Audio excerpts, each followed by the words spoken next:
ఈ రోజైతే ఈ కౌజు పిట్టలతో ఫ్రై అయితే చేస్తున్నాండి. ముందు వీటిని ఇలా గంటలు పెట్టుకుందండి. ఇలాగా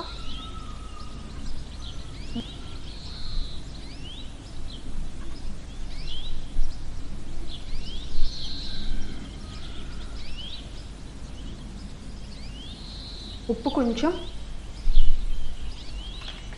పసుపు కొంచెం, కారం 1 స్పూన్, ధనియాల పొడి 1 స్పూన్, జీలకర్ర పొడి 1/2 స్పూన్, చికెన్ మసాలా 1 స్పూన్, అల్లం వెల్లుల్లి పేస్ట్ 1 స్పూన్, కార్న్‌ఫ్లవర్ 2 స్పూన్లు, అరచెక్క నిమ్మరసం. ఇప్పుడు ఈ మసాలా అంతా కలిసేలాగా వీటికి పట్టేటట్టు బాగా కలుపుకోవాలి. కొంచెం నీళ్ళు వేస్తున్నాను.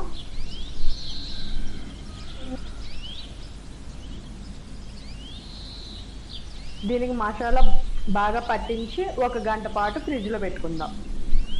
ఇది అయితే గంట పాటు ఫ్రిడ్జ్లో పెట్టి తీసానండి. ఇప్పుడు ఇది డీప్ ఫ్రై చేసుకుందాము. ఆయిల్ అండి, ఫ్రై కదా, ఆయిల్ ఎక్కువగానే తీసుకుందాం. ఆయిల్ అయితే వేడైందండి.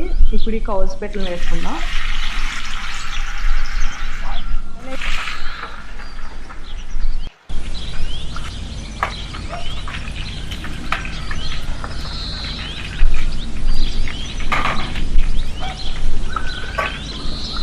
కౌజు పిట్టలు ఫ్రై అయితే రెడీ అయిపోయిందండి.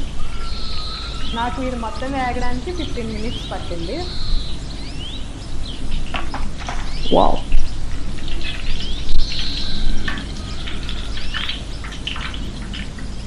కొంచెం కరివేపాకు వేయించుకునండి.